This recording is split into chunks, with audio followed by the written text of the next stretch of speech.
It's your boy Ruggy, CEO of Batcave Studio, and you're on Untold. Got my man Rug, Batcave Rug in the building. Yes, well, I'm sir. actually in his building. Yeah. Yeah. All Yeah, right. we're in the new spot here. This the new spot. We ain't at 444. No. Man. What happened to 444? It shut down a few years back. Okay. You know, they made a transition with how they were running their building, and you know, all the studios there had to leave. But I was already gone when that happened. I had already left. Yeah, and I moved to Kansas. Oh. Yeah. Wait a minute. Kansas City? Yep. Moved to Kansas City, bought a house out there. That's a long stretch. Yeah, I had business out there, so. Yeah. Okay, that makes sense. Makes sense. Kansas City, that wouldn't even remotely make me think that you would move to Kansas City. Yeah, it was a business Jersey, situation. New York, I can see it. But yeah, Jersey is where I'm at now. Yeah. Oh, I dag baller. Hey man. All right. So look, man, give us the rundown for everybody that don't know Rug and what Rug done for, Pennsylvania itself, just for the music industry itself. Give us the rundown, where you from and things like that. Well, I'm the owner, the CEO of Batcave Studio. Batcave has been in existence for, I say 2005. Okay. As far as the company Batcave, and it was actually named by Gil. Gil gave it the name Batcave. I've heard that one. Yeah, if it wasn't for Gil, it would have been called Insomnia. Who came up with that? I came up with Insomnia. Yeah, Gil gave it the name Batcave, man, and I rolled with it. Yeah. Now, why did he come up with Batcave? Well, the ceiling kind of looked like a cave almost. So he was like, he came up with that. The only thing I didn't do was he was like, you should let my wife come in here and hang up some bats. I said, no, we ain't gonna do the bats. Oh, but, yeah. So now, when it was Batcave, where was that? The first location? The first location was 8th and Shelton. Okay. Yeah, 8th and Shelton. And that's before y'all moved to 444? Yeah. Okay. Yeah. But, just, for the record, like I said, 2005 was kind of like when Batcave, was beginning its existence. Right. But my history in music, in studio work, goes way before that. So I heard that you was a rapper. Yeah. In the 90s, I was a rapper. What was your name? Ruggedness. That's kind of hot. Yeah, it was a group. Me and my brother and my man Sean. Ruggedness and Mad Drama. Ooh, y'all cut some singles? Oh yeah. We had records out there. We had a couple records out there on the internet. It was more backpackish.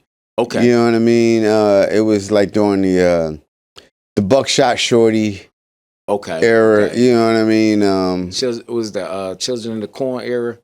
Yeah, all of that. Yeah, during that time. Yeah. Why you stop? I guess I just started transitioning into different things. And like I said, like my journey in music starts way before, like most of the people who may have started when I started may not even exist in music anymore, except for someone like Cosmic Kev. Okay. You know what I'm saying? Which, Cosmic Kev started DJing before me, and it never stopped. He's a few years older than me. So he never stopped, right? He's still in existence, right? Same way for me. I started out, in the breakdancing era. You know what I mean? So I'm breakdancing. I'm doing all of that stuff. I'm breakdancing. I'm trying to DJ. I'm beatboxing. I'm doing all of that stuff. Way back in the day. Like my whole journey through school. You was breakdancing. Yeah, I was into all of Cardboard that. box rug. Yeah, cardboard box, man. So for the record, so here you go. For the record, I'm trying to keep it short, but for the record, I'm actually from Uptown. I knew you. I knew it. I knew No one knows that, right? So most people, I lived down north since I was about 15. Okay. Yeah, like 15 years old. But I'm actually from Uptown. So here's the crazy thing. I'm actually from Williams Avenue and Ivy Hill Road. Okay. I lived 4 houses from that intersection right there. So when I was little, we used to go across the street. It was like a warehouse. We used to buy the spinning tops. Right. I'd be out there, had my first fight, on that street as a little kid, But my mother was actually pregnant with me, and she lived in the apartments at Mount Pleasant and Lincoln Drive. Okay, I know where that's at. Right. So, and that's what my dad told me. When she was pregnant with me, she was there. We moved up to Williams Avenue, and then from the time after Williams Avenue, from what I can remember, then we moved back down that way, and I ended up right off of Lincoln Drive, like on Rosemary Lane. So his apartment building is right there, and my grandparents lived on Cedric Street, a few blocks away, and so most of my early grow up years was all around there. Wow. Yeah. So you are Uptown. Yeah. I knew. Now I knew the studio was Uptown, so I already automatically assumed you was from Uptown. Well, yeah. I mean, yeah. I guess the studio is Uptown. You talking about 8th and Shelton, right? Right. But that's like the very tip, because I guess you could say like Black De Niro said, Uptown goes all the way up. Like anything past Broad Island, I guess you could say. Right. You might as well just consider it almost Uptown. We're not going to consider Broad Island Uptown. No, I said anything past. Okay. Yeah, anything past. Once you pass that, you start going into, the Uptown area. Now, you was raised in a mother and father household, correct? No. My mother and father, they got divorced when I was young. Okay. Yeah. What age? What age did they get divorced? No, what age? Yeah, that you. Oh, I mean, from what I can remember, I probably was, I don't know, maybe like 6, 7 years old. Wow, that's young. Yeah. So it didn't fully affect you. No. Mm-mm. Okay. So so you was with mom or you was with dad? I was with mom. You was with mom. Okay, Yeah. okay. But you had also a cool relationship with pops, right? Not really. The typical story. Dad gonna come get you, don't show up. That kind of stuff. I can relate. He got a whole nother family. He's created and Now how remarried and stuff. Now how do that at that age or coming up as a young teen? How did that make you feel like? Well, as far as him not being around, Right. I didn't really understand it like that, but I just know that my dad was just supposed to come get me. He didn't come today. He didn't come, or whatever the case. So I just went on through life because I was eager to do different things. Right. You know what I'm saying? That's why I was into breakdancing and, you know what I mean, and BMX bikes. I had a little mongoose back then, and I used to be with these kids, these white kids called the Shoops. because I used to be up Allen's Lane. So up Allen's Lane, they had the tennis courts, all of that stuff. They'd be out there doing courses and stuff like that. All my friends was around there. Lil Grover Washington Jr. was a friend of mine. We used to all break dance together. My man Nard and Izzy, we all used to break dance together. They lived right there where Allen's Lane was at. Wow. So I came up.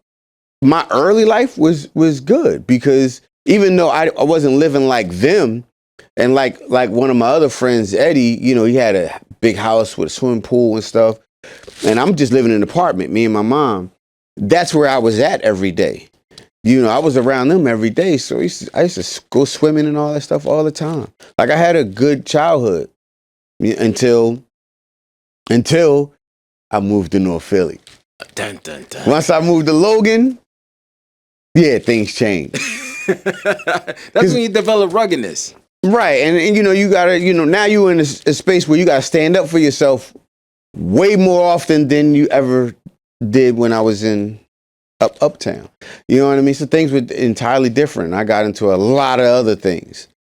That's a big shift. Yeah, it was a big shift. The go from uptown, because we talking about back in the day, uptown used to be beautiful, still beautiful. Yeah. But the people that was there made it more beautiful. Yeah, it was quiet where I was. Right. It was so quiet where we was from, man. To go to North Philly, man. So you in North Philly and you just navigating through the streets of North Philly, man. How did you dodge the selling the drugs and packing the, a weapon? I'm not gonna say I dodged it, but I'm not gonna glorify anything. You know what I mean? It just things was what it was, man. I just tried to make it work the best way I can. You know what I mean? Now, growing up after you moved from West Oak Lane to Logan, who were you listening to music wise? Well, I was still more into DJing. So I was still doing my DJ thing. So yes, I'm listening to Cash Money, which is a friend of mine. Cash, if you're watching, I haven't talked to you in ages. But Cash Money is a friend of mine.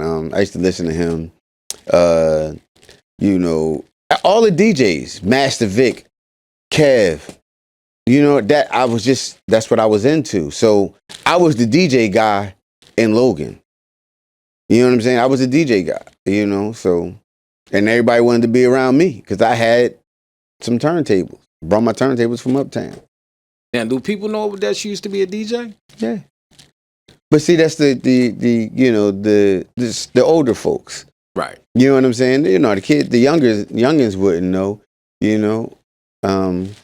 I don't even know if my closest friends now even really knew. Like say like a Gil or Black De Niro, Mike Knox, they don't know that I was really like a DJ first. I never really talked about it. You know what I'm saying? But DJing was my thing. So I was into the tricks and all of that stuff. I was, Who was you DJing for? I ain't had no artists, no rappers or nothing like that. I just was playing music in my basement, cutting and spinning around, legs, all this stuff. I'm by myself, Now, did you still go by Rug? No, it was just Champ, and then I incorporated Phase One. I like that. Yeah, it was Phase One because then I ended up getting a friend, so it was like he was a DJ too, so it was like Phase One and Phase Two. But I still was mostly by myself majority of the time. Did you ever do a DJ battle? Nah, I never got a chance to do no real battles or nothing like that. What? Nah, nope. That's the era where they was doing it. Yeah, but I just wasn't. I don't know. I guess I'm still young though. So because I'm in Logan about, like I said, like 14, 15 years old. I have turntables, but I can't get into the parties at LaSalle. You know what I'm saying? Or, I can't go down to the Plateau. You know what I'm saying? They used to have DJ battles down at the Plateau. You know, I'm too young though. I can't go down there, but I can get the tapes. You know, if Lady B played anything from it, or if the tapes were circulating around, I can get that. You know what I'm saying? So eventually, I'm transitioning again. Now I'm trying to be more of a rapper. I'm trying to figure out how to do the rapping thing. I'm trying to figure out how to make beats. You know what I'm saying? You know, the whole cassette thing and trying to loop on your cassette player and all. I went through that whole phase. That whole phase, all through high school. I was more worried about figuring out how to do music than I was schoolwork. So you was always a music head. Always a music head. I never stopped. So that transition from being a rapper to being a DJ to being a studio engineer, am I correct? Yeah, you can say yeah. Was producer first. Okay, producer. Yeah. Okay. Yeah. Was it an easy transition? Yeah, because they all coincide with each other. Right. So, you know, it was just a matter of what you can get your hands on, because back then equipment wasn't affordable like now. Like now you can go and buy, you know, an interface, microphones, and speakers, and a laptop and start recording. No, back then you had to have some money to be able to buy a SB1200. I never had an SB1200. Never could afford it. Now, who taught you how to do the production and everything? I taught myself. So you have YouTube back there, bro. No, so I had a Digitech delay, it's a rack mount Digitech delay system thing. Okay. I still got it to this day. It's in a box back there. Still got it. And you can create loops on it. So, and you can overlap the loops as long as you get it on time. So that's how I started trying to make beats. And then eventually, I never got a chance to get an SB12, but I got a chance to get an MPC. Okay. An MPC 60. And you know, I'm making beats. I'm trying to figure it out, you know, and then but before that, before I got the MP, I got an Ensoniq 16 Plus. What's that? So it's basically the keyboard that was under the ASR 10, which is the famous ASR 10 that they say, you know, Kanye uses. A lot of people still kind of use to this day. Then I met Schoolie D down at the 444 building back in maybe like 96, 95, 96. I bought his ASR 10, and I still have that to this day. He gave you, oh no, you bought the. Yeah, I bought it from him. Dang, I know you regret that. He was using it for touring at the time. Okay. Yeah. Oh man, speaking of Schoolie D, man, Schoolie D was he the first gangster rapper? I mean, that's what they say. Maybe it's the way that he delivered his information. Okay. And the things that he talked about, Sheba, y'all, and all that, you know, that makes him, you know, the first gangster rapper. You know what I mean? Some people might think that, you know, James Brown was the first gangster rapper. He talked dirty on some of them records too, you know what I mean? And he was rhyming certain words, you know. Me and EA would go back and forth about that sometimes. Right. You know, but yeah, I mean, there's so much, man. It's a lot of, you know, thinking to do about that. It is a lot of time consuming. Now, at that time, did you have you had any kids at that time? No. Okay, so then you was good. You was free. Yeah, I was free. Yeah. Now, who was one of the artists that was your test dummy as far as recording? My test dummy? Myself. What? Oh, well, you're a rapper. Yeah. So, I was my first test dummy. Now, did you have to run back into the booth, or you had the mic right next to the board? Yeah, I had to run back in the booth. Yeah. Yeah. Oh my goodness. Explain that, man. Like, that's complicated. Yeah, it's complicated. I don't know. Actually, you know what? I'm gonna say no. No, you're right. In in my stepmom's basement, I was trying to record on the 4-track, so I was doing it. It was no booth or nothing then. Okay. Yeah. Okay. So my first stuff was without any of that. Now, what was your price back then? Your start off price? It wasn't really a price. I didn't have no price. It was just like trying to figure it out, man. Just trying to figure it out. So you trying to figure it out. Who was the first artist that you recorded? The first artist I recorded,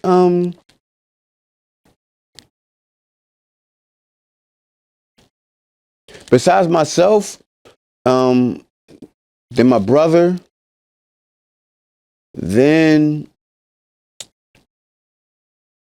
a group, my man Chaos.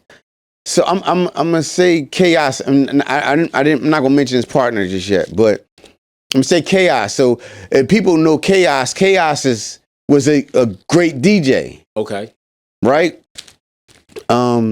He's now a producer. He's been a producer for years. He's done, tracks for the Roots. He's done Jaden Smith. That single that Jaden Smith had. Oh, he did that. A great friend of mine, but he used to be a rapper, and I was recording him in my basement. He's coming from West Philly. Wow. Yeah. So you recording, and that this time you're just doing it for the love. Yeah. Just trying to figure it out. When did you stop doing it for the love and it became a financial situation? I would say I would say once I started working with Lyrical Terrorists. Okay, who's that? So that's a group from Nicetown, and my man Zammy. There's a couple of them.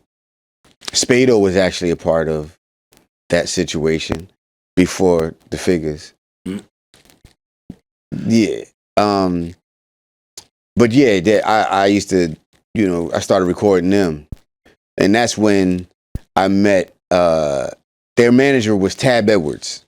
Okay. So Tab Edwards had a magazine called The Buzz Magazine, and one day they had a meeting, and Lyrical Terrorists asked me to come over to their meeting, and I went over there, and they were good people, they good guys, and they not no haters and nothing like that. They was like they call me Champ though. Champ, I know you got you got songs you could do. Do a song, sure, because you got this one record. Let Tab hear the one record. I let Tab hear the one record. Tab wanted to work with me from that point. Okay. So now, Tab Edwards becomes my manager. Oh, you was going in. Yeah, and then I think that was probably going on for maybe about a year or so. Okay. And I did a show at the Del East with Jam Master Jay of Run DMC. Well, Run DMC was there. The Boss, rest in peace, lady. But the Boss. Onyx. Hold on. You said the Boss, the rapper female? Yeah, the female rapper from LA. The Boss. She passed last year. Yeah. Wow. Yeah. And a couple other people. I think Nam, the group Nam, which was actually Task Force. It was called Task Force back then. I think they were on the bill too. But I was on stage doing a sound check, and Jay from Run DMC came on stage. Okay. And he was there to run their sound check. And they was like, all right, get him off, get me off so he could go ahead. But Jay said, no, let him go. And because he liked what he was hearing. Came off stage, he talked to me for a minute, got my numbers and everything. And next thing you know, I'm doing a deal with JMJ Records. And that was in 90 that was 95, I think. It was somewhere near the end of 95. So me and Jay had this conversation on the phone, and he's doing his selling tactic. You know, I mean, that's what, they had to do. So he's doing a selling tactic. He calls me while he's at a party. You know, it's landline at the house. So I'm on a landline. I'm sitting on my basement steps. We talking. It's probably like the third time we talked, though. But this particular time, he's at a party. Okay. And he says, and within the conversation, he says, yeah, he said, you ever heard of Biggie Smalls? And I said, yeah. And he said, yeah, I'm standing right here with him right now. So Big had the one record out, Party and Bull-ish, just to keep it clean. But Party and Bull-ish. He had that one record out at the time. That was it. And he was like, yeah, maybe I can get y'all in the studio to do something. But at that time, I didn't know Big was going to be big. I didn't really know nothing really about Bad Boy. You know what I mean? Because that's just coming into existence. That record was the only record at that time. So I'm just looking at I'm going to hold my own, of course. I'm whatever, I'm with it. And I don't know, maybe a few months later, I'm doing a deal with Jam Master Jay. I'm going to Queens. That's big, Rug. Yeah. And at that time, I never met Big though. You never met Big? Not during that time, no. At that time, just to get a record deal, forget that. To be in the presence of a Jam Master Jay, that's big. Yeah. My first day there, I stayed at the condo with him and his family. I slept on the couch because they didn't. Of course, they didn't have the per diem set up yet, and Randy didn't get the hotels, I guess, or whatever, the hotel for me. But the next day, they got me the hotel, or whatever, set up the per diem, and Now, Jam Master Jay giving you your first shot as a rapper. Yeah. How did that affect you? Like, when you heard that he passed. I was, just sad to just because when he passed, we weren't communicating at all. So, and I guess maybe I was also let down too at the same time, and so I just kind of, I was a little sad, and it was just a messed up situation. Maybe I should have been a little more upset than, people may have seen me be, but I did feel like a little let down, because I ended up getting out this situation, and the studio, got closed down or burnt down or something like that happened, and everybody kind of went their separate ways, because it was JMJ / Def Jam. But he had Onyx, which Onyx was his biggest artist. And eventually they end up becoming straight Def Jam. The next in line was J.O. Felony. And then J.O. Felony, he went over straight to Def Jam eventually. But he didn't pan out to be a big artist at the end of the day. And then after that, it was Joe Sinister and it was me. Joe Sinister, I think the most he did, he had a single, but it never got no light. And he had a record with Eric Sermon. Okay. And then me, I was the last guy. You know what I'm saying? So I never got a chance to really do anything to get, really start recording. I'm there and I'm watching everybody else do their thing. I'm trying to get used to the setup and see how things are going. And I'm young at the time, so I'm doing more watching than anything. But, then that's when everything just basically went up in flames. So were you signed like paperwork wise? Yeah. Mm-hmm. Now, back then, did they sign people for advance money? Yeah, but so when I did that, I didn't get an advance with Jay. I didn't get no advance with Jay. And that was because him and Tab Edwards had to work out something in order for me to, I guess, Tab wasn't going to be a part of the situation. You know what I mean? So, however that they worked that out, I didn't get in advance. So Tab probably got money from that. You know, and I just talked to Tab probably, I don't know, maybe like 6-7 months ago. I haven't talked to him in years. But I talked to him probably like 6-7 months ago, yeah. Now we're going to go to Batcave Studios. Yeah. Was Batcave popular when you started it? No. So,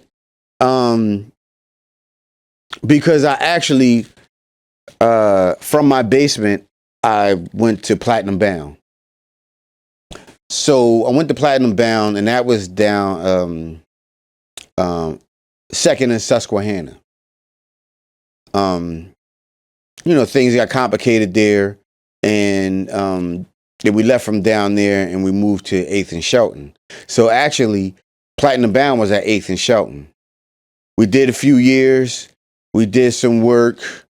We did some developmental work with, you know, Oskino and Sparks. Oskino was actually doing his work release with us over there. What? Yeah. But we and then that, and we ended up shutting that down, and I moved to California. I did skip something big though. Before I actually went to Platinum Bound. If you want me to talk about that. Yes. So all the artists, I'm not gonna say all. Some of the artists that we love and we grew up on that are from our city started with me. Freeway. So he was a rapper. He was, you know, trying to do his thing before he met me or whatever. But once he started working with me, things started picking up. And within that time, we were doing the group Ice City. And so the original Ice City was actually Freeway, my man Tommy, Hustle, Indy 500, PD Crack, and me. But then within that, Free ended up getting the deal with Rockefeller. Major Figures. Started with that first tape that everybody always talked about. Like That's Us. The Yeah, That's Us? No, the mixtape. That started in my basement. We did all that in my basement. So, and Freeway and Gil and them, they never even knew each other. They never crossed paths in my basement. That all, you know, all that stuff came afterwards. Eve used to come to my basement and you know, do some work. Yeah, Eve. Young Eve, Before the Blind. Yeah, Eve. Yeah. I had Eagles players coming to the basement. I had Corrupt coming to my basement. This is 98, 99. That's at the peak of everything. Yeah.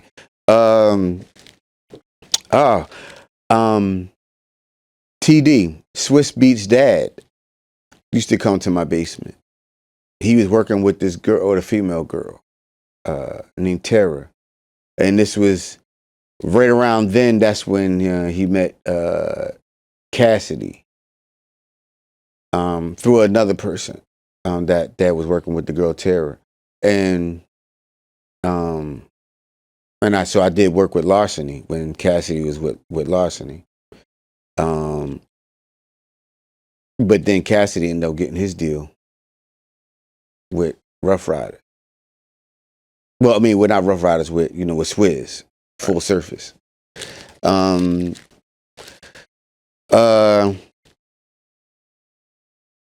Yeah, damn, I'm trying to think, man. It's You probably kind a of few birth others. a lot of people, start. Yeah, Ram Squad used to come to my basement. But they was working with Miz, DJ Miz also. So Miz was working at Third Story Studio out west. And they used to go to Third Story Studio. But that was an official studio, like a real studio. And Miz was an engineer there. And he was, a young producer at the time and a DJ. And Miz is a great DJ. But once so me and Ram Squad and a bunch of us, we were the young artists performing at like this thing called the Underground North. So we were the underground rappers at the time that was trying to find, an outlet because being rappers and stuff like that back at that time wasn't really the thing before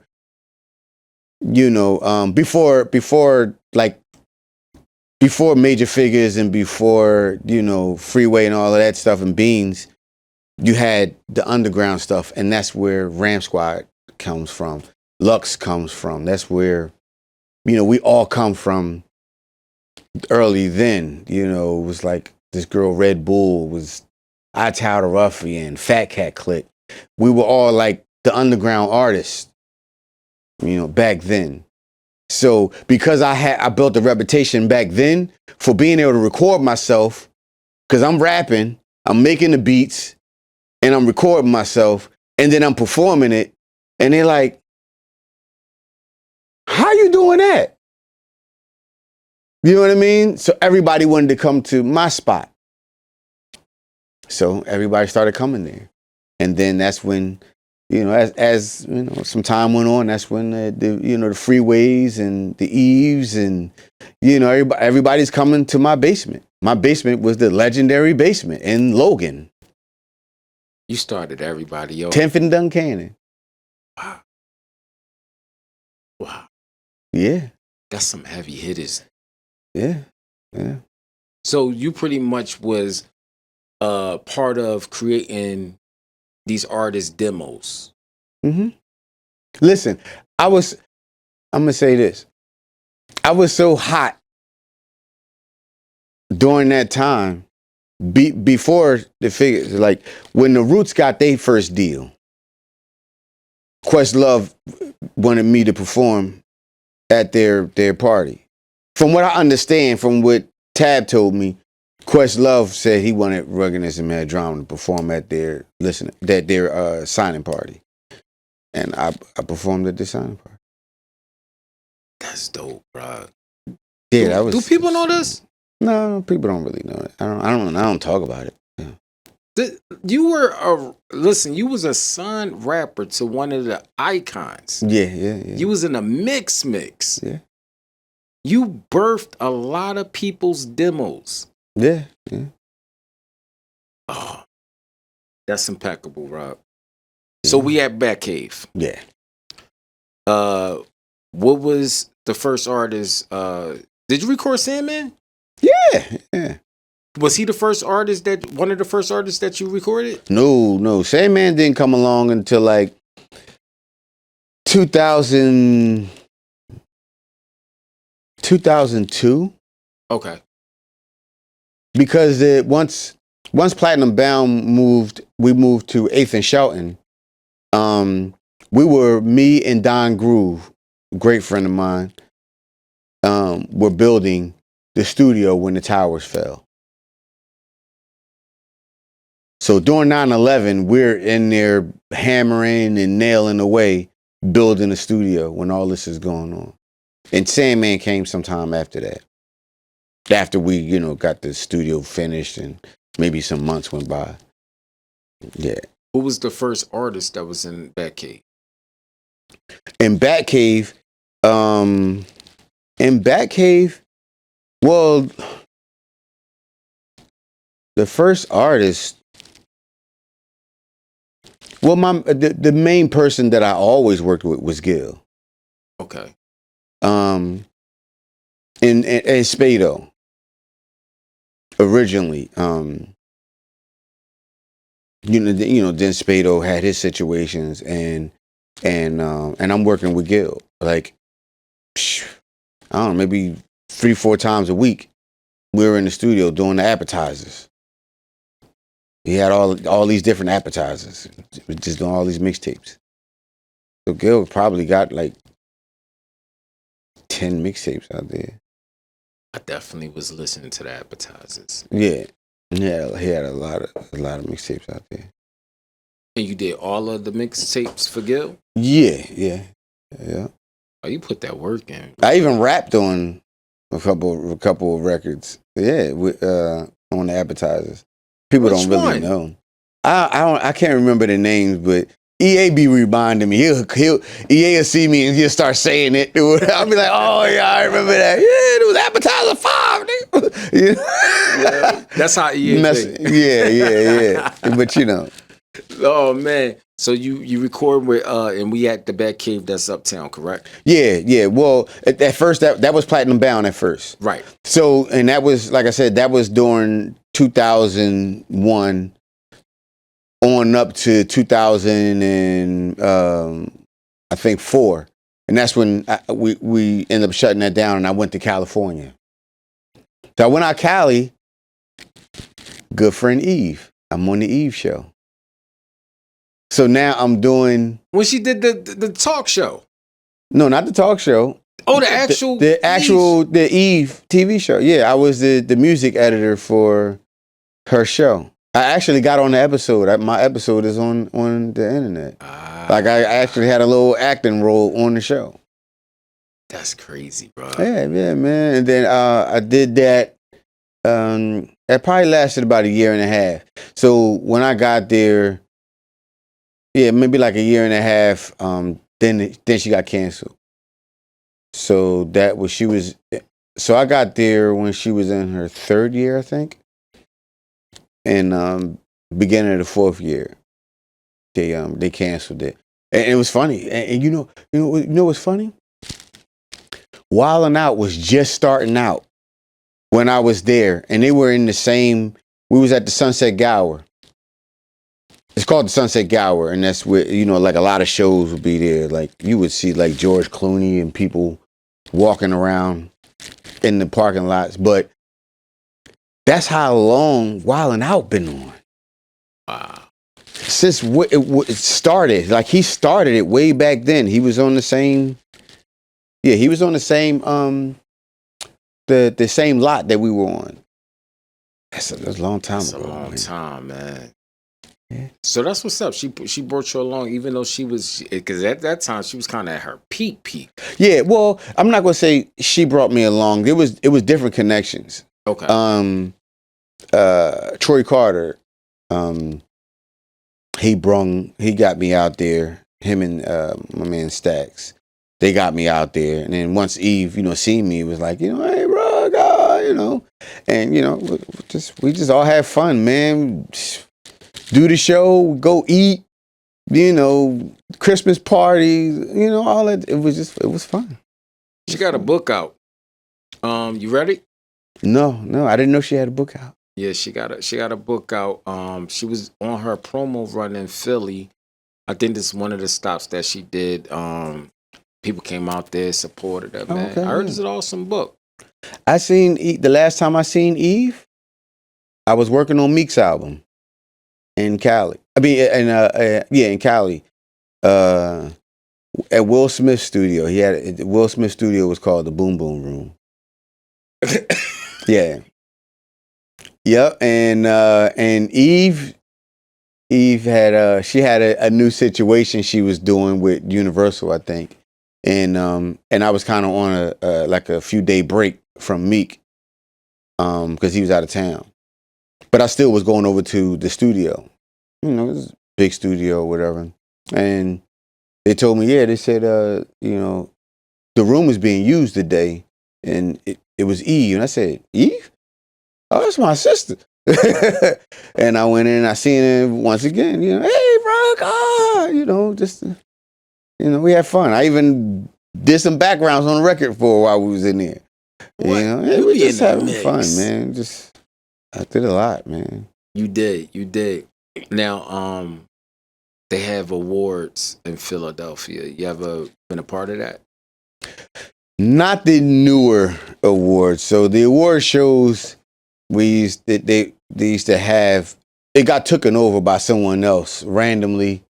But before that, I was winning all these studio awards and artist awards and all that. I probably had like 6 awards. Like that's like 6 years in a row of studio stuff. And but I mean, it wasn't a big deal for me, but it was definitely good for the hip hop community, to be able to get together. I just wish the awards really counted for something else, Right. something bigger, but we couldn't get it to be that big. Rug, do you feel like you get your proper recognition in this industry? Um, in Philly, I mean, of course, yeah. I probably I haven't accomplished. I've done a lot, but I haven't accomplished like real heightful things. You know what I'm saying? Like, there's other guys here that's done less than me, but have accomplished a lot more. You know what I mean? And so, but if you want to go just for like saying for the people, Right. I've been for the people, and helping young artists for a long time, for years. So yeah, I mean, Now, speaking of young artists, one particular artist, Meek Mill. yeah, Where was his first single in my bag? Where was that recorded? that was Afe and Shelton. Ah, Yeah, Afe and Shelton, man.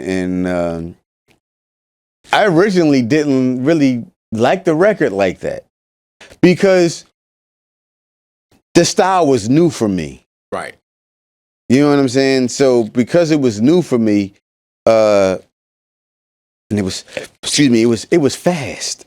It was fast, and I'm used to the talk rappers, like, you know what I'm saying? And but he did the record, and it worked out for him.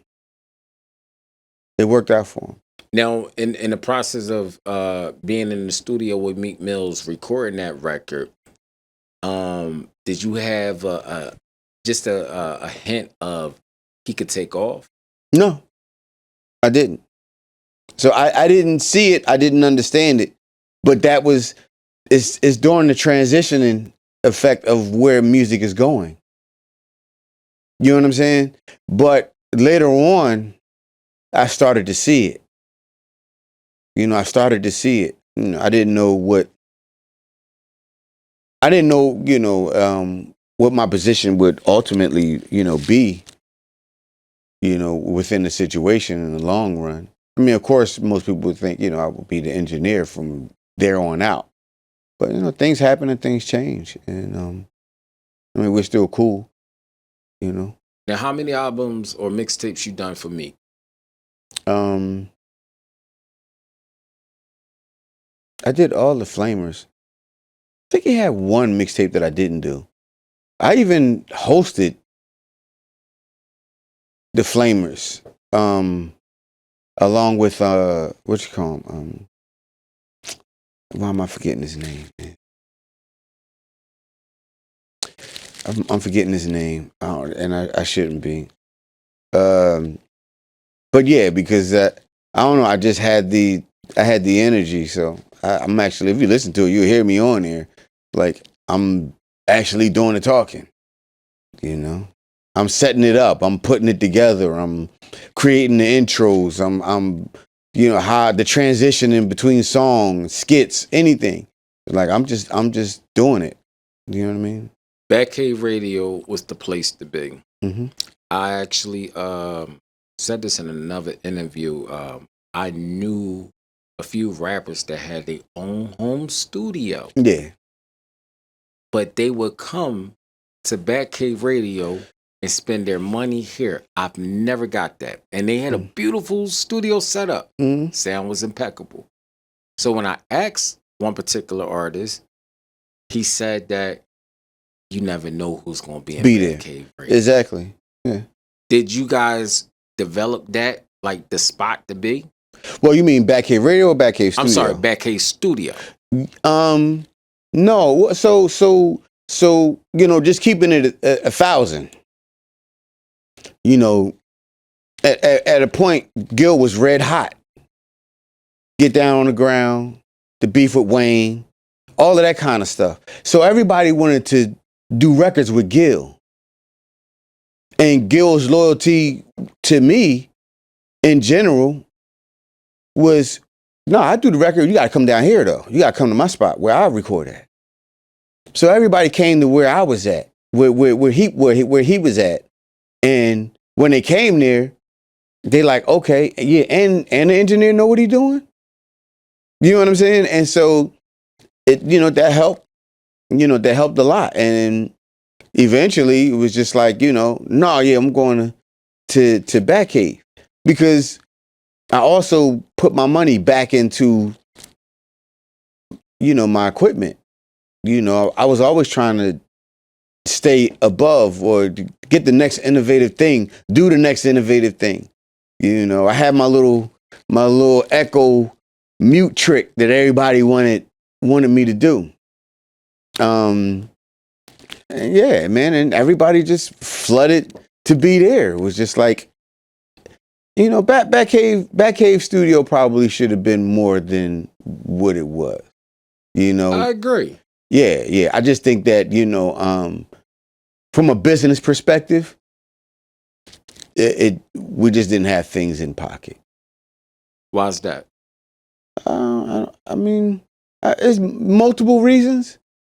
I wouldn't discuss, but yeah, just, we all made mistakes and, good and bad ideas, and, things just didn't go that way.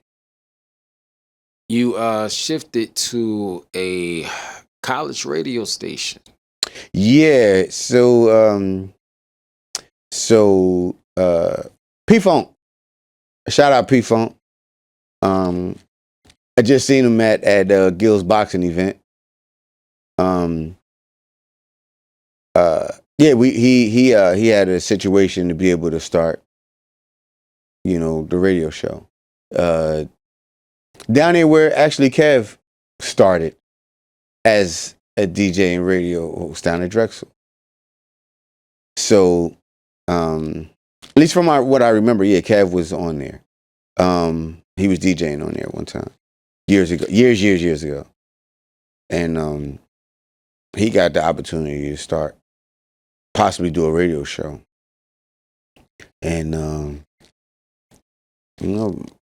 brung the idea to me, and wanted to call it Batcave Radio. And we started doing Batcave Radio. Now, did you know anything about radio?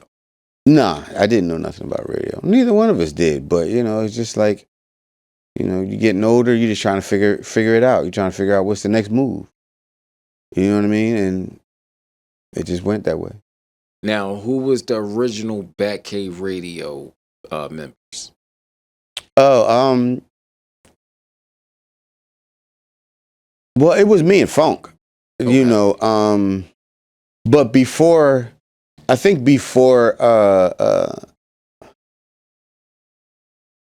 we actually called it Batcave Radio, he did a show or two, just random, without me, and it wasn't called Batcave Radio or nothing. And then I think he had somebody down there with him. And then after that, we started doing Batcave Radio. So Batcave Radio, who brought the camera into Batcave Radio? Oh, that was Nard. Okay. My man Nard. Yeah. So Nard, he brought the cameras. We were the first.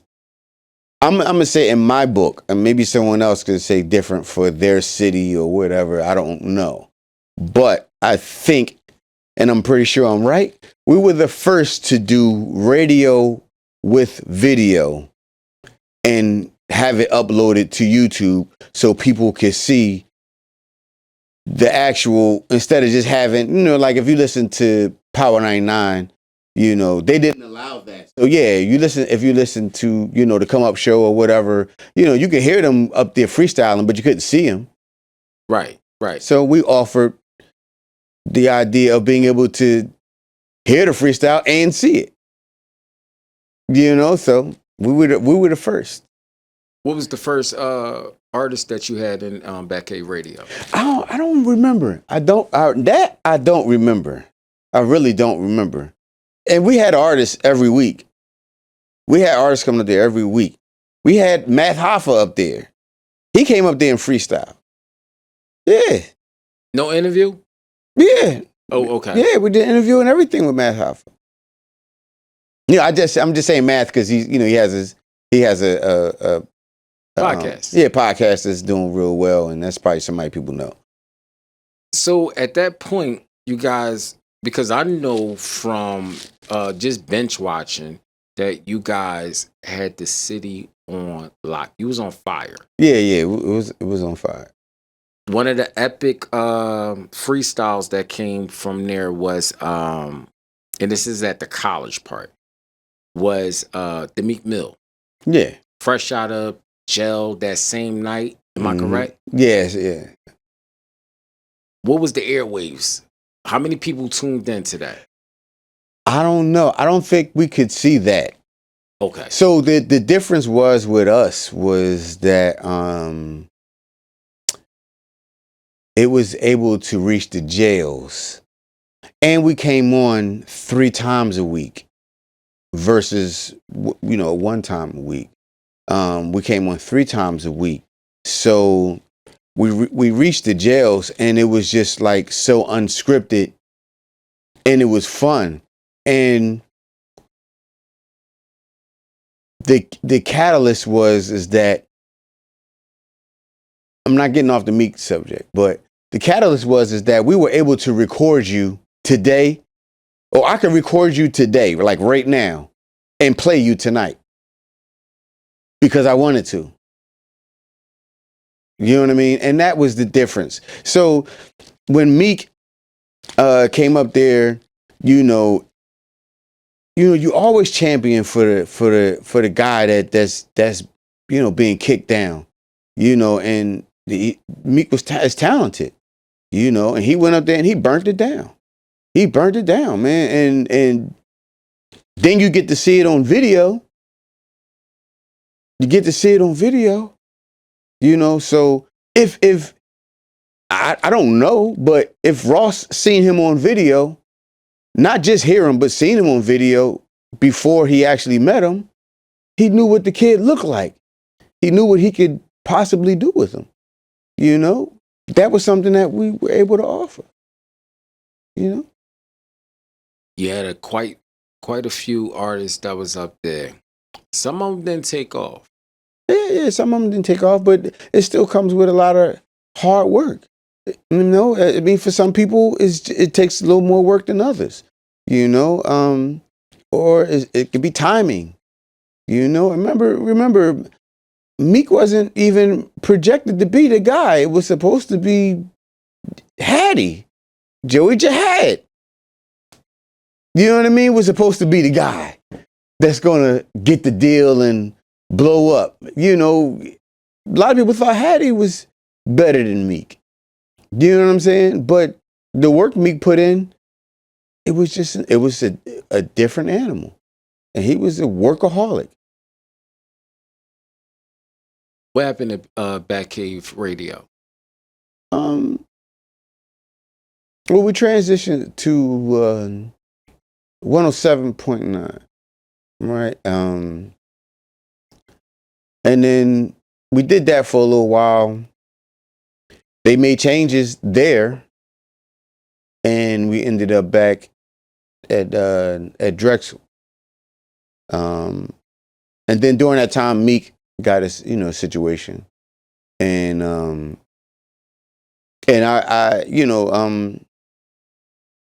I guess me and Funk weren't seeing eye to eye on some things or whatever, and you know it happens a lot of times, and we probably just didn't know how to iron it out the correct way, and so we just separated, and I think he kept doing Batcave Radio for a little while. I went on out to Cali. I'm working on Meek's album, and that was the change. Would you want Batcave Radio for a comeback? I don't know if I would want it for a comeback. It would have to be different. A lot of things would have to be different. So I mean, but that's due to discussion between, him and I, between Funk and I. And there's no real bad blood, but there's definitely like closure or understanding for us to move on to doing something if we were to do it. So If Funk and everybody else, and Donna D, gotta have Donna, gotta have Philly Heat, gotta have Funk, and you gotta have Rug. But now we're the talkers. So the DJ was Mount G's. Mount G's gotta be there too. The other DJ Quick. You had Afro DJ Afro, female DJ. There was a few of us there. But you guys was more in the forefront. Well, yeah, we were the speakers, and they were the people that played the music. So what were we going to do without the DJs? You know what I'm saying? Do you think going to the main radio, what was that? Radio 1? Yeah. Going to Radio 1, do you think that played a big factor of the departure of you guys? No. It was there were other things, but So if everybody is on board to bring Batcave Radio back, would you be interested?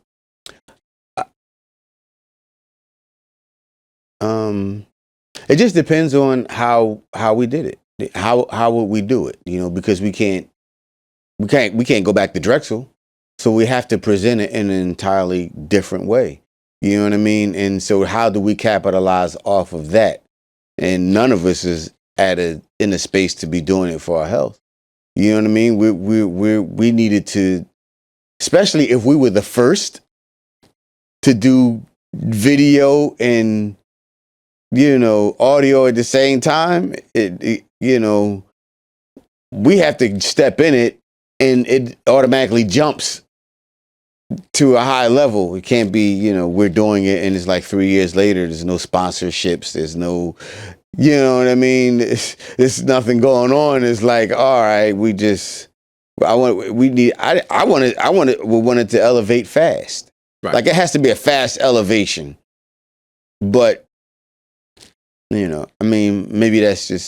I'm speaking too far, but I know, we got families. We all got families, man. We got kids. We got family. We don't have time for things to just be taking up our time just to do it because people want us to do it. You know what I'm saying? So it just has to make sense. So back when you guys was on Radio 1, were you getting paid for that? Yeah. Okay. Yeah. We were a part of Radio 1. We were part of the team. And we can't just, go to like a Q102, things like that, and put it to play? Possibly. But somebody would probably have to figure that out. I think though, at the same time though, we would have to start it again from the ground up because you have to prove yourself. It's almost like getting a deal. But then again, I may not want to do that, to go to, Q102 or something like that. Remember how we all know independence is key. You know what I mean? So we want all the money if we're going to get it. You know what I mean? I don't want to go to a station that's giving us a check, but really they reaping the benefits of the bigger picture unless we started on our own and we force hands where it's like, okay, yeah, we going and they giving us a big check. It takes a lot, man. It takes a lot. It don't have to take a lot. Yeah.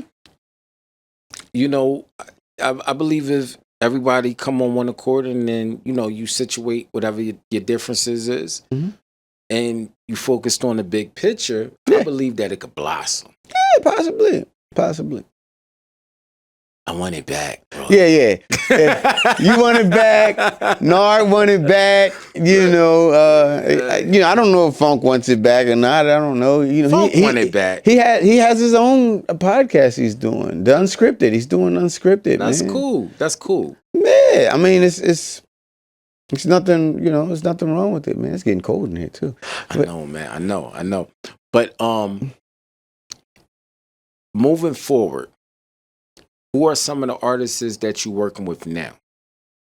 I mean, there's a few guys. Like, there's guys that I've been working with for years, and you know, there's some new guys around. There's some new talent around.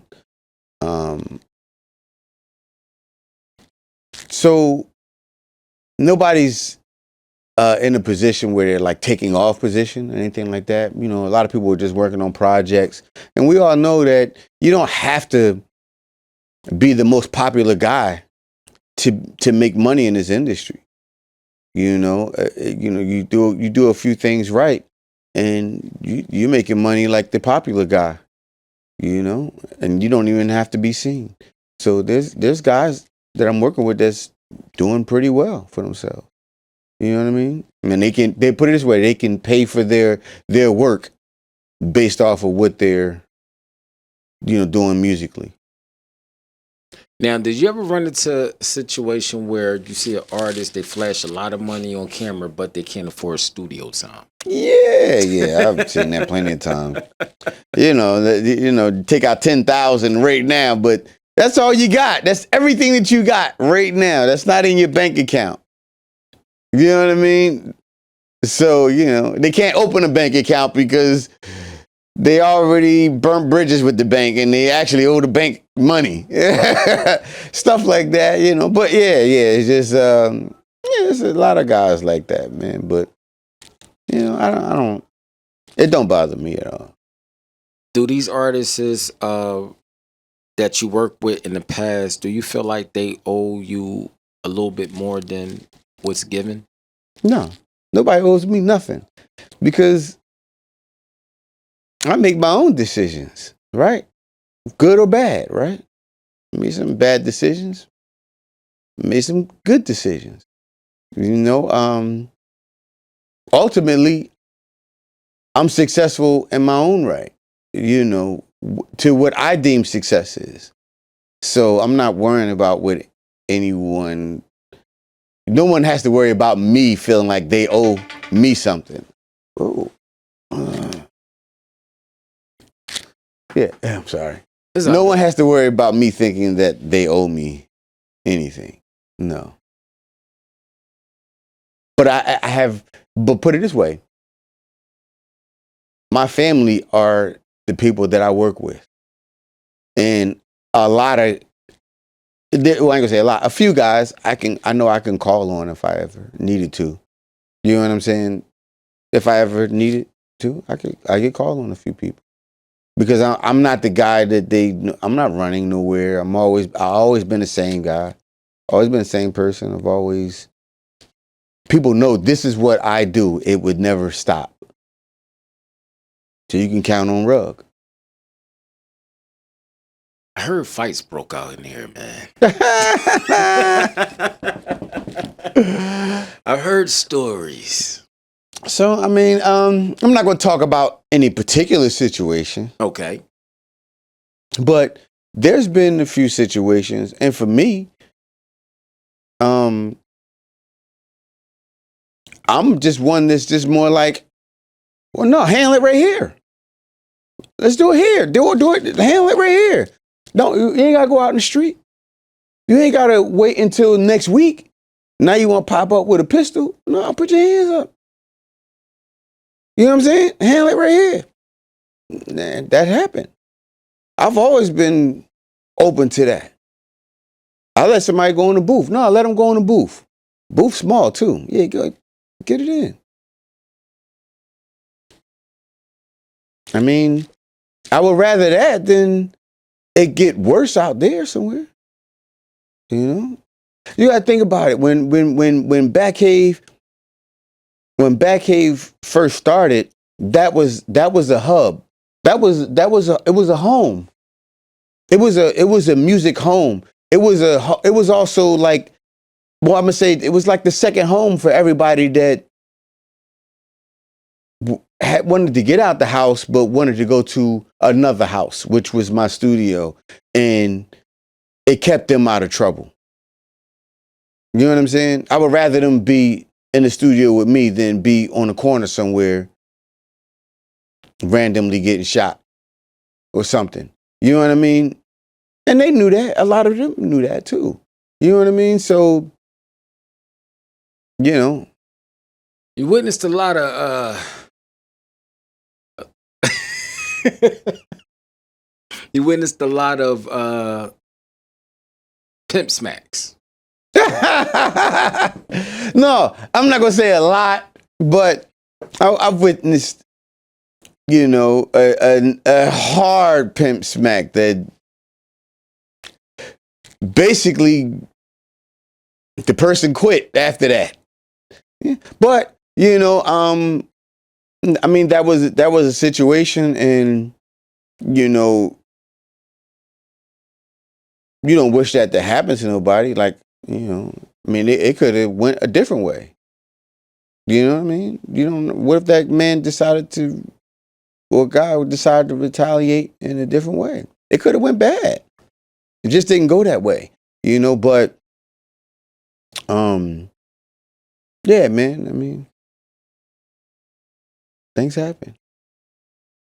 Now, after they after they handle their situation in the booth, did they do a song with each other? Nah. They go their way, man. You know, go your way. And you know, they may call me later on, like, you know, Rug. It just was, you know what I mean, or whatever. All right, man. You win some, you lose some, whatever. You know, stand up for yourself.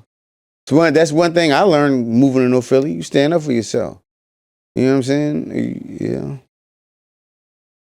Tommy Hill. Yeah. Once upon a time, Tommy Hill came up on a radio station. I asked P Funk this question as well. Came up on a radio station. He had a interview with you guys. Yeah. Pertaining to certain artists that's in the city / certain allegations against them. Right. How did that start off? I mean, we're just asking basic questions, but Hill is already on 10 because he already knows what he wants to talk about. You know, from what I remember, he already knows what he wants to talk about. And you know, Hill is very, you know, he could be arrogant, you know what I mean? And you know, real flamboyant talking when he talk, you know what I'm saying? And you know, he's talking about his label he's starting and all that stuff. But you know, there was also a lot of questions about him telling, or somebody telling on him, or who did this or who did what, whatever. And then you know, that's how somewhere along the line, man, Oskino ended up on the phone, and now him and O is arguing. And you know,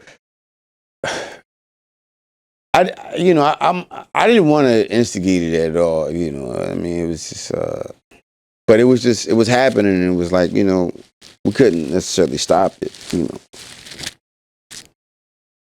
That was a sight to see because I believe the Oskino and them came on before Tommy, right? Yeah. Okay, and then when he came on, did the Airways even care about Tommy Hill label situation or what artists? Because I think he was managing Lean Bean at the time. Yeah, I don't know. I don't know what the people were thinking. I really don't know. You know, but he's also, I guess at that time, coming back around. You know what I mean? Because he was out in Atlanta or whatever, and doing whatever he was doing out there. So it was just kind of like coming back around. So and see, Hill's been, in the music game for so long. Like I said, since back in the '90s, to most people, he's like the old head, even though Hill was the youngest out of all of us. So um uh uh but you know how it go. When Hill had passed away, did you get that news firsthand or? No, I don't know how I got the news. I just heard about it, man. It was just just a sad situation, man. Sad situation. I record one of his sons sometime. You know, yeah, it was just you don't wish that on nobody. You want people to be here to no matter how, what do you say, ratchet or disrespectful somebody may be at one time. You want them to possibly grow. You want them to grow and be able to see their kids grow up. Maybe their perspectives change. You know what I mean? Their perspective on life change. You know? You worked with Gilly, close to Gilly, for Mm-hmm. some time. Mm-hmm. Him and Wallow, they got their show, $1 million worth of game. But not Right. only that, they're just blossoming. You know what I'm saying? Is Gilly the same guy that you once knew? Yeah. Like, well, far as where his career is going, like is up there.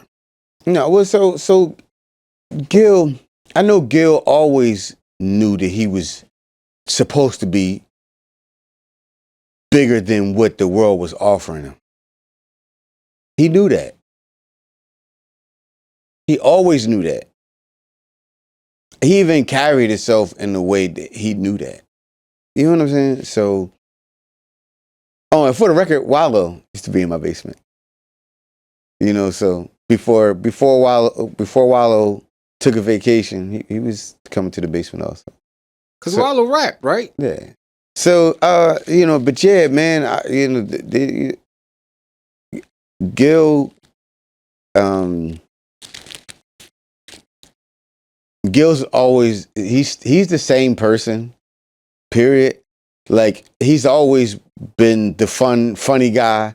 He does all of that, but now he gets to actually be able to do it at a different level, and I'm proud of him. I'm happy for him.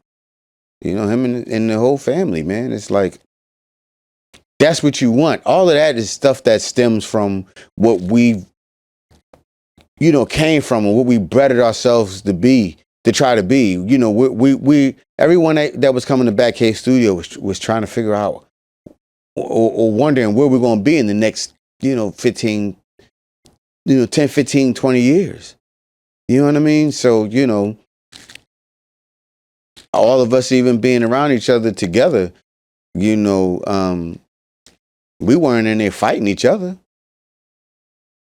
You know what I'm saying? Yeah, man. I mean, listen, it's Gil, Wallow. Wallow's the same. Wallow always talk fast. You know what I mean? But they've made the perfect transition and laid the blueprint for what a lot of people should be following. So. Rug, is there any tapes out there of you at a freak off? No, man, never ever, man. Never met Diddy. I did meet Big though eventually. Yeah, man, nothing like that, man. That's just not even. That's not my twist, man. My last question to you, Mhm. Rod. What is one thing that no one know about you, but they should, I know about me. and they should?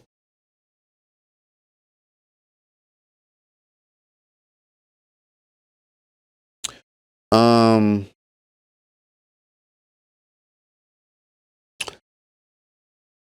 I'm a sensitive guy, so meaning now I don't get sensitive like arguing with somebody, something like that, dispute or something. No, but when I think about life and I think about the people around me, my kids, stuff like that. Yeah, I might get teary eyed sometimes just thinking about you know, or even just talking about certain things. You know what I'm saying? I felt it a little bit sometime here, like when just thinking about, you know, the Jay situation and you know what I mean, just different things. Like I'm actually a real caring kind of person. A lot of things affect me. You know what I'm saying? Um, but I've always been a genuine kind of guy, and I think everybody that I deal with knows that. I don't lie to nobody about nothing. I've always been straight up with people. You know what I mean? And that's why I think a lot of people count on me or feel like they can count on me. But yeah, I'm probably a little more sensitive than some people think. You know what I'm saying? But like I said, I've witnessed some things go smacking and rumbling because I'm for all the smoke. I ain't gonna be sensitive about that. But I'm sensitive about things that are actually personal. People happiness. You know what I'm saying? My own happiness, my family, my friends' families. You know, it's just you know what I'm saying? Putting in all this work, man, working with artists, that come with a lot of different personalities. Hmm. Your patient level have to be firm. Yeah. Now, how did and you got a family? So how do you balance that out? Um, well, if you ask my wife, I can't balance nothing. I'm the worst because I never stopped. I never slowed down. It's I'm always I keep going. Like it for her to her it's just like, yo, you're never home. Some people you will probably say, I'm surprised you're not divorced yet. You know what I'm saying? But I, I think at the end of the day, my wife knows she has a real one. And it ain't gonna get much better. I don't care if she found somebody who had $1 million, millions of dollars. That don't mean the grass is gonna be greener. You know what I'm saying? So she knows she has her and my kids. They know that they have someone who works really hard to make sure that they're safe and that they're okay. You know what I mean? And so Time is a huge sacrifice. yeah, time is a very very huge sacrifice. I mean that's why most entertainers, if they make it to get married, they also make it to get divorced a lot of times. You know what I mean? It takes a lot. But I've been with my wife for 30 years. So yeah, if you're thinking about that, it's just kind of like, yeah, how'd y'all make it that far? When I was in the basement doing music, she was upstairs doing hair in the living room. You know what I'm saying? So it just worked.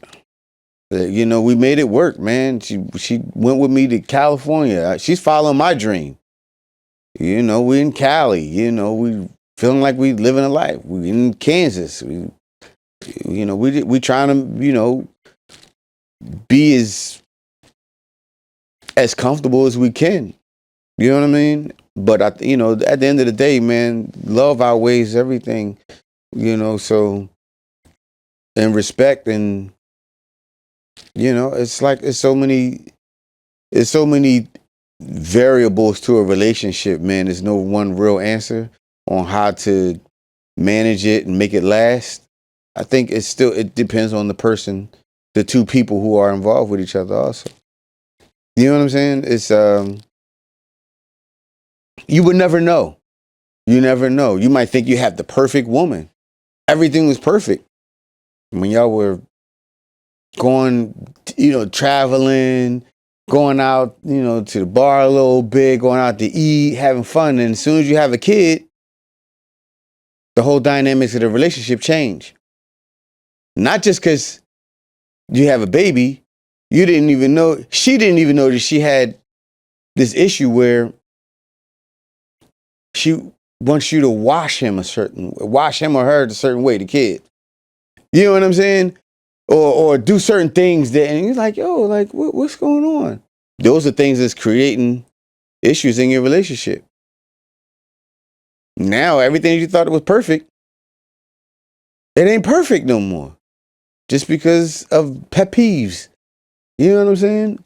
So how do you deal with someone's pet peeve? Or how do you deal with someone else's issues? You know what I mean? A lot of times you don't know until you're actually in it. So I'm happy to have survived it. A lot of that stuff. You know what I mean?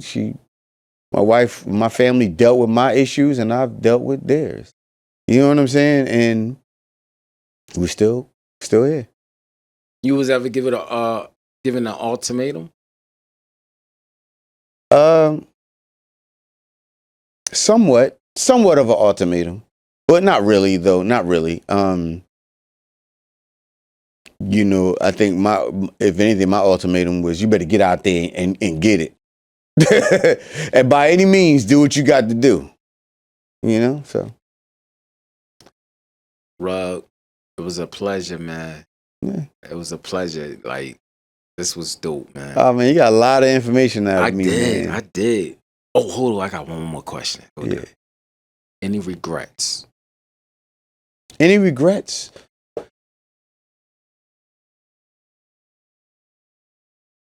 Yeah, well, yeah. I mean, I have some regrets. One I can't speak on, but I think that was just being young, or still feeling young. You know what I mean? Still, I don't know. But it's a lot of things. I got music regrets.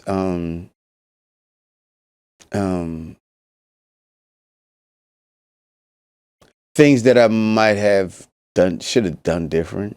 It's I don't know. I can't really pinpoint like a lot of things. You know what I mean? But yeah, but there are regrets. I would have to really think about them. But I'm happy. Are there any artists that you work with that disappointed you?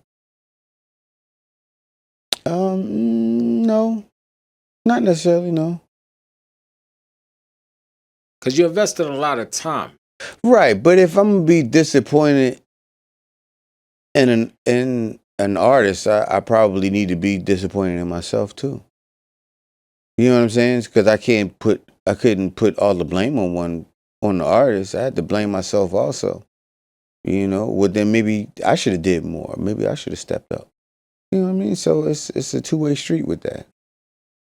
That's true. Well, we out of here, Rug. Yeah. It was a pleasure, bro. You're a friend of the show now. Yeah, for sure. You're a friend of the show. And we dropping today.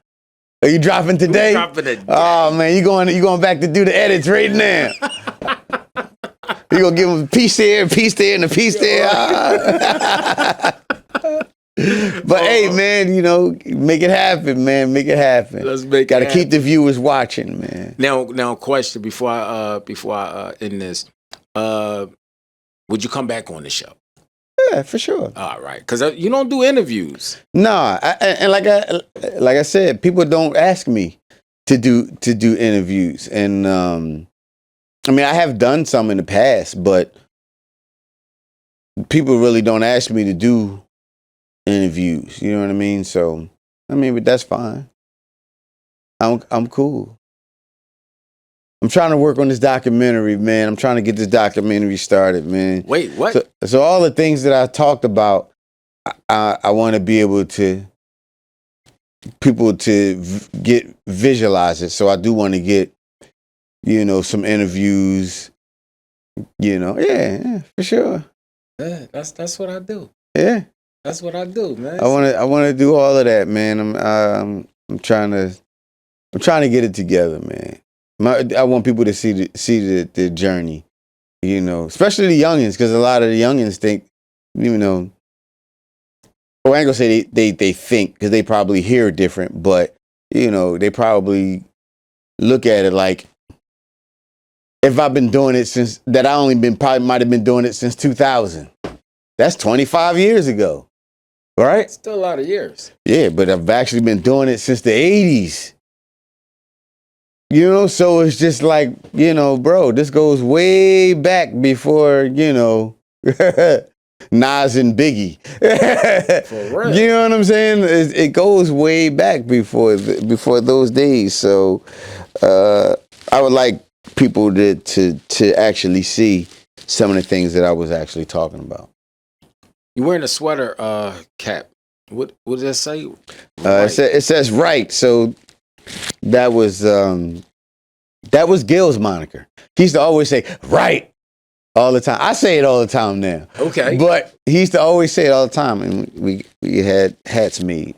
So I probably got one of the only hats. I like that. I like that. Yeah. Hashtag right. Right. Yeah. Oh man, we out of here.